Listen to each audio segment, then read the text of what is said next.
성경에는 복음으로 인하여 그들의 삶과 인생이 바뀌어진 모습들을 참 많이 볼 수 있습니다. 그들은 원래 완벽하지 않았었고 부족한 사람들이었지만 무엇인가 사로잡힌 듯 예수님을 만났습니다. 그리고 예수님을 만난 이후에 어디론가 한 방향을 향해서 그들은 끝까지 걸어가는 이야기들이 성경에 나옵니다. 물론 한 방향으로 걸어가다 보면 때로는 실패하기도 하고 또 어렵기도 하고 좌절하기도 하지요. 그러나 마침내 한 방향으로 걸어갔던 그들은 오늘 성경을 통해서 우리에게 어떻게 살아가야 하는지에 대한 답을 줍니다. 그리고 오늘을 살아가는 우리들 또한 성경을 통해서 어떻게 살아가는 것이 맞습니까? 라고 하는 답을 물을 수 있을 것 같습니다. 대체 거기에 무엇이 있길래 그들의 걸음이 멈추지 않는 걸까? 그렇게 질문하며 오늘 성경 말씀 앞에 서면 좋겠습니다. 오늘 우리가 함께 나눈 말씀은 결코 포기하지 않았던 그들의 발걸음에 대한 이야기입니다. 오늘 본문 23절은 이렇게 시작합니다. 사도들이 노임에. 여러분, 어떤 상황인가요?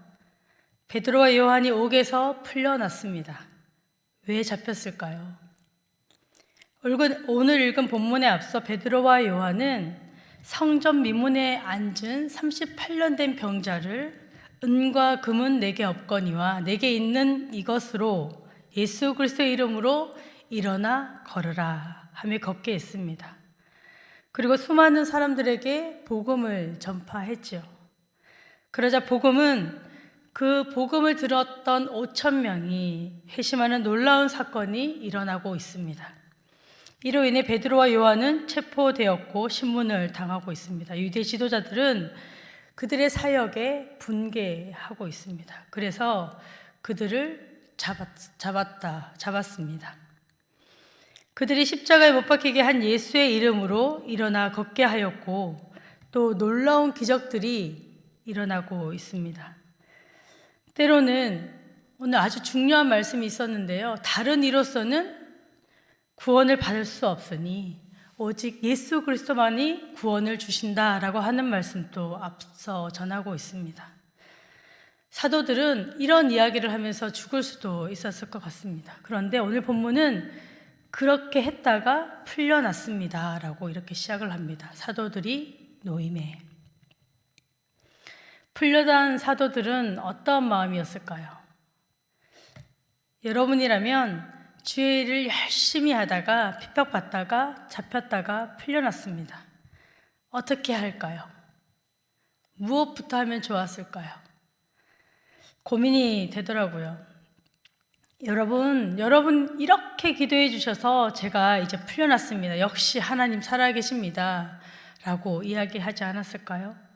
그렇게 감사 인사하고 난 이후에 잠시 주춤했을 것 같습니다. 그리고 혹시나 다시금 내가 체포당할까 두려워하며 도망은 안 가더라도 어려움에 당했던 그 이야기들을 남겨서 주위의 사람들에게 내 마음을 좀 알아달라 이야기할 것 같습니다.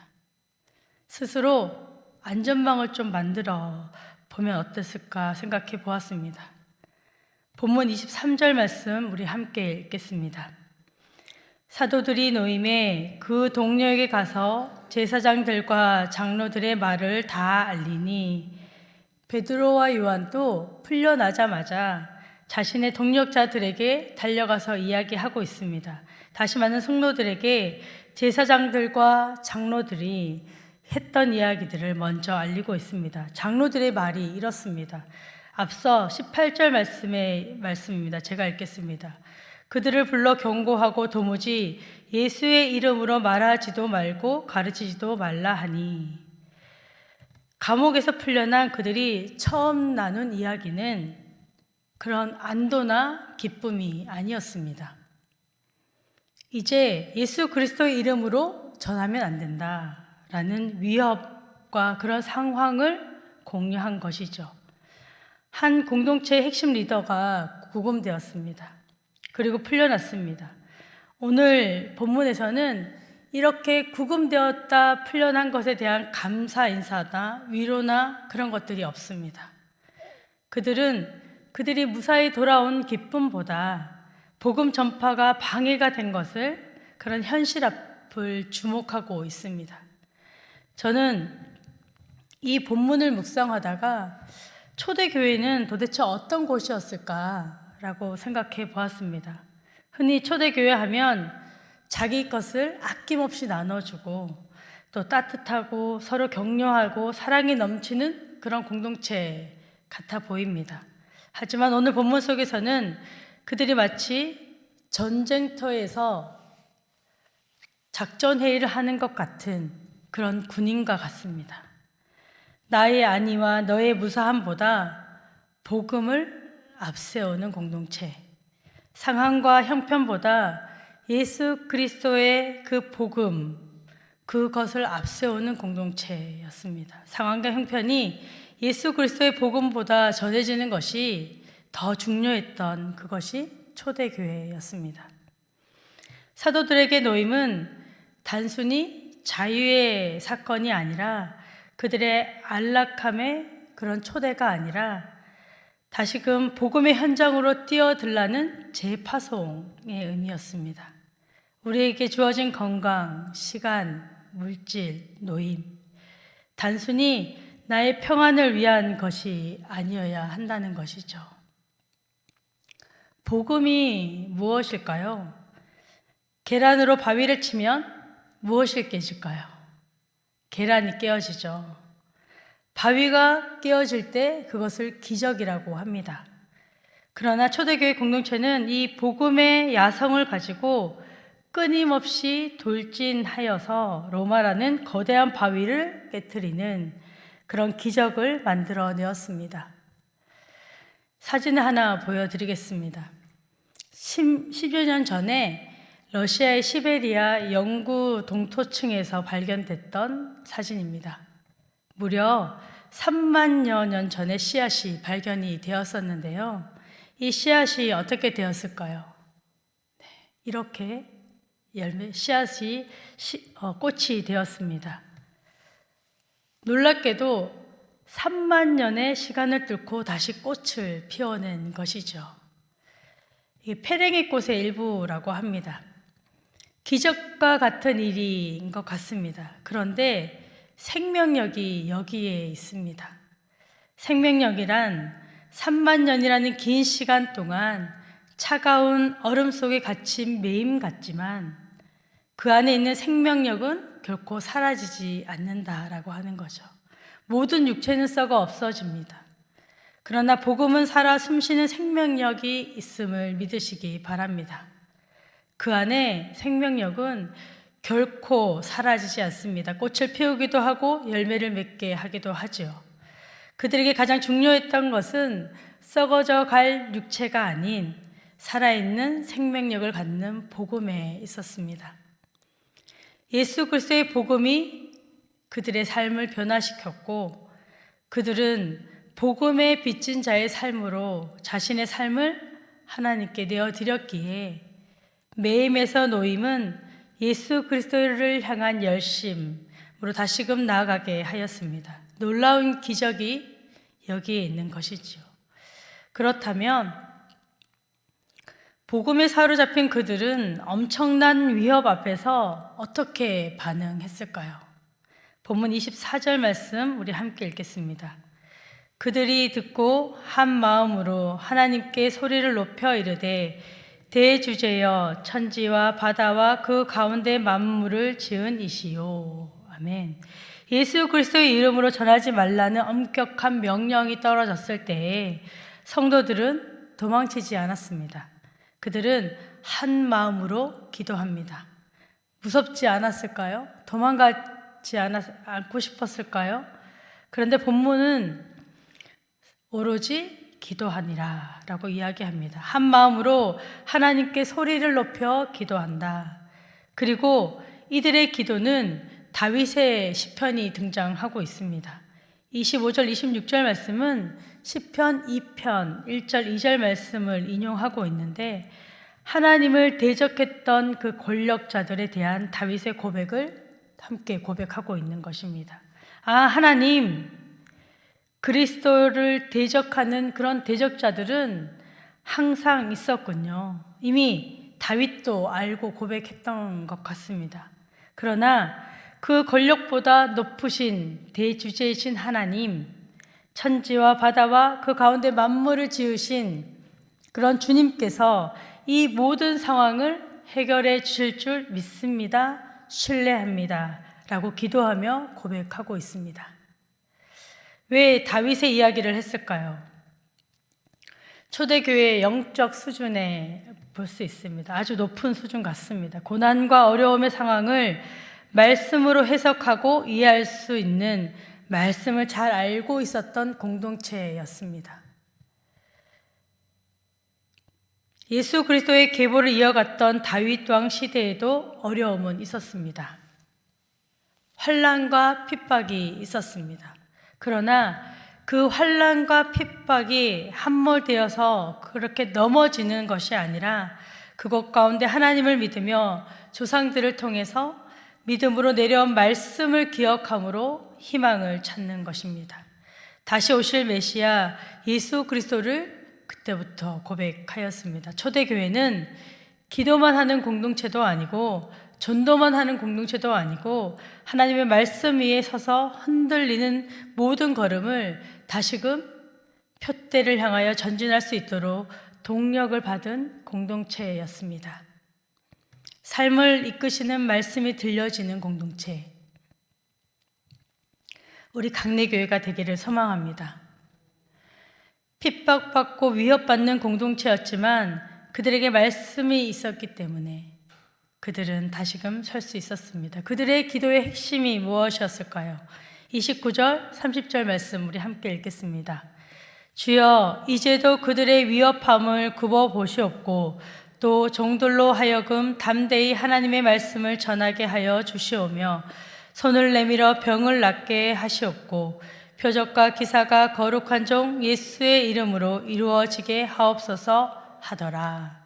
아멘. 주님, 저들의 위협을 좀 보십시오. 그러면 어떻게 그 다음이 나오면 좋을까요? 더 이상 위협 없이, 고난 없이 모든 위협이 멸하여 주십시오. 이런 기도가 나와야 하지 않을까요? 그런데 초대교회 성도들에게는 그런 기도가 나오지 않습니다. 오직 담대히 하나님의 말씀을 전하게 하여 주옵소서. 위협이 있어도 내일 당장 잡혀가는 핍박과 그런 무서움이 있을 때에도 그 가운데에서도 복음으로 담대히 전할 수 있는 용기를 주옵소서라고 기도하고 있습니다. 여러분, 어려움이 닥쳐올 때 우리는 어떻게 해야 할까요? 당장의 핍박과 어려움 앞에 우리는 어떤 모습으로 서 있으면 좋을까요? 저도 그럴 때가 있습니다. 모른 척하기. 아기들은 잘못된 것을 인지하고 나서 가장 먼저 하는 행동이 바로 모른 척하기입니다.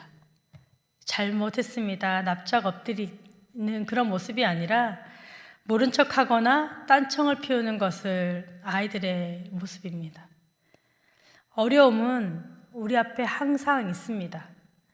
그러나 중요한 것은 그 문제를 해결하시는 하나님을 경험할 수 있어야 합니다. 더 나아가 해결하신 하나님을 드러내는 삶을 살아내는 것이 우리의 삶이어야 합니다. 주여, 이제도 보시옵고 우리의 상황과 형편을 아시는 주님께서 이 모든 것을 보고 계심을 내가 믿습니다. 하나님이 내게 일하심 같이 나도 이 나라 열방 가운데 일하게 하여 주옵소서. 우리의 기도의 지평이 넓어지면 좋겠습니다. 사도들은 이렇게 고백합니다. 오직 담대히 하나님의 말씀을 전하게 하여 주시옵소서. 갇힘과 매임 앞에서, 그리고 더 이상 예수를 전하지 말라는 강요와 협박 앞에서 가던 길을 멈추지 않고 다시금 가게 해 주십시오라고 기도하고 있습니다. 사랑하는 성도 여러분, 사도들이 노임에 달려갈 길을 가다가 멈추어 섰습니다. 그리고 다시금 가야 할 길 앞에 서서 우리는 고민합니다. 그때 우리는 무엇을 어떻게 해야 할까요?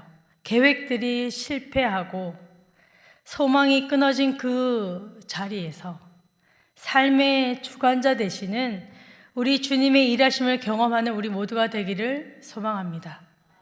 비로소 그 모든 것을 그분께 맡길 때에 우리의 마음에 평안을 얻을 수 있습니다. 이후의 삶이 어떠했을까요? 고민이나 염려할 필요가 없습니다. 다른 감정에 휩쓸릴 이유가 없습니다. 그리고 나서 그곳에서 하나님의 답이 있음을 고백하며 기도하며 나아가야 합니다. 그리고 복음만이 영원한 생명이 있음을 고백하면서 복음을 전하는 우리가 되어야 하겠습니다. 그럴 때에 본문 31절 말씀 우리 함께 읽겠습니다. 빌기를 다음에 모인 곳이 진동하더니 무리가 다 성령이 충만하여 담대히 하나님의 말씀을 전하니라. 아멘. 복음의 역동이 있는 곳, 자신의 깨어짐을 무서워하지 않는 그곳에 성령님이 함께 하십니다. 오늘 기도의 자리에서 복음의 역동이 일어나기를 기도합니다. 그래서 우리 안에 성령의 충만함이 함께하여서 그런 경험을 통해서 우리를 통해 일하시는 하나님을 경험하기를 소망합니다.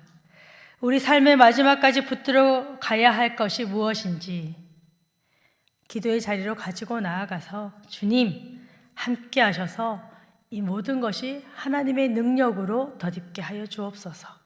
오늘 우리 삶의 가장 중요한 진리 되신 예수 그리스도 그 복음으로 다시금 회복하는 우리 모두의 삶이 되기를 주님의 이름으로 축복합니다. 우리 함께 찬양할 텐데요. 설교 말미에 제가 아까 함께 읽었던 찬양이 있었습니다. 수많은 무리들 줄지어 그분을 보기 위해 따르네. 평범한 목수이신 그분 앞에 모든 무릎 꿇어 경배하네. 모든 문제들 하나하나 죽음까지도 힘을 잃고 생명의 근원 되신 예수 이름 앞에 모든 권세들 앞에 굴복하네. 예수 이름 높이세, 예수 이름 높이세. 이 시간 우리 예수님의 이름을 높이는 귀한 시간 되기를 소망합니다. 함께 찬양할 때에 마음을 다해 찬양하기를 소망합니다.